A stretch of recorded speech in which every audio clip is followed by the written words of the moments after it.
সময়ের সঙ্গে মানুষের লড়াই চিরন্তন, কখনো সেই লড়াই স্বপ্নের জন্য, কখনো সম্পর্কের জন্য, কখনো বা শুধুই টিকে থাকার জন্য। সেই সময়কে যেন প্রধান প্রতিপক্ষ করে নতুন এক গল্পে এসেছেন ঢাকাই সিনেমার জনপ্রিয় চিত্রনায়িকা বিদ্যা সিনহা মিম। সিনেমার নাম লাইফলাইন। হয়ে গেল সিনেমাটির বিশেষ এক প্রদর্শনী, উপস্থিত ছিলেন সংশ্লিষ্টরা। আমি অনেক বিপদে পড়ছি। জীবন নামের যাত্রায় সময় কখনো হয়ে ওঠে প্রতিপক্ষ, এমন কিছুর মুখোমুখি করে ফেলে মানুষকে যা হয়তো থাকে না তার কল্পনাতেও।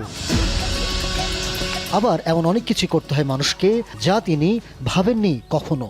এমন আবেদনে পারিবারিক সম্পর্কের ঘ্রাণ নিয়ে নির্মাতা কাজী আসাদের ওয়েব ফিল্ম লাইফলাইন। এই শ্যুটটা এত সহজ ছিল না। আপনারা লোকেশন দেখলেই বুঝতে পারবেন যে অনেক রিমোট জায়গায় যেখানে ট্রান্সপোর্টেশনের ব্যবস্থা নাই ঠিকঠাক মতো, আসলেই ওই জায়গাতে বাইক ছাড়া কিছু চলে না। ওইখানে প্রপার একটা ওয়াশরুম নাই।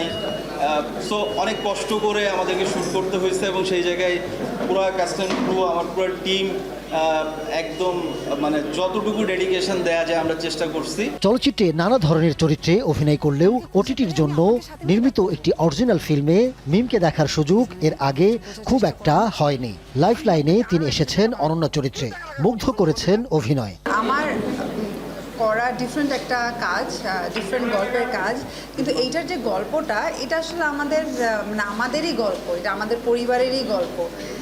তো যখন আসলে ভাইয়া আমার কাছে গল্পটা নিয়ে আসে, সো গল্পটা শুনেই আমি বলে দিয়েছিলাম যে আমি কাজটা করব।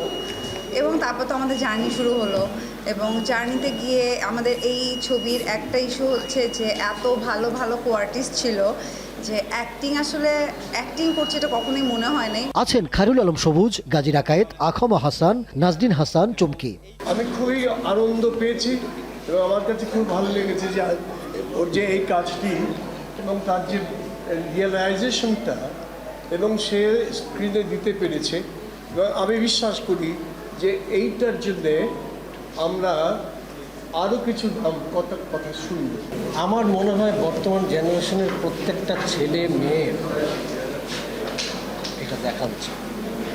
বাবা মেয়ে, বাবা ছেলে, মা, যে কী রিলেশন, কী আত্মিক একটা সম্পর্ক থাকা উচিত, এটা না দেখলে বোঝা উচিত, বুঝতে পারবে না। আরও আছেন আনিসা নূর আয়াত, ফাতেমাতুজ জোহরা ইভা ও রিজওয়ান পারভেজ। অ্যাকচুয়ালি এটা খুবই চ্যালেঞ্জিং ছিল, কারণ এই ধরনের রাস্তাঘাটে চলাচল করতে অভ্যস্ত না, হেঁটেই অভ্যস্ত না, সেখানে বাইক তো অনেক দূরের কথা। তো ভালো একটা টিমের সাথে কাজ করেছি, যথেষ্ট স্পেস পেয়েছি ক্যারেক্টারটা প্লে করার জন্য। আমার ডিরেক্টর আমার উপর ভরসা রেখেছে। উপস্থিত ছিলেন লাইফলাইনের সঙ্গীত শিল্পী ফাতেমাতুজ জোহরা ঐশী। এই গানটার সাথে কানেকশনটা অন্যরকম হওয়ার আরেকটা কারণ হচ্ছে গানটা চোখের সামনে সৃষ্টি হতে দেখেছি, মানে লিরিক্সটা নিয়ে বসা, একটু একটু করে গুনগুন করে শুট করা, আমাকে দিয়ে গাইয়ে দেখানো।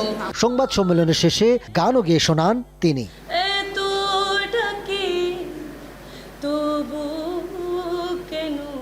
20 জুন রাত 12টায় পারিবারিক গল্পের ভিন্ন এক আখ্যানে চরকিতে মুক্তি পেয়েছে লাইফলাইন।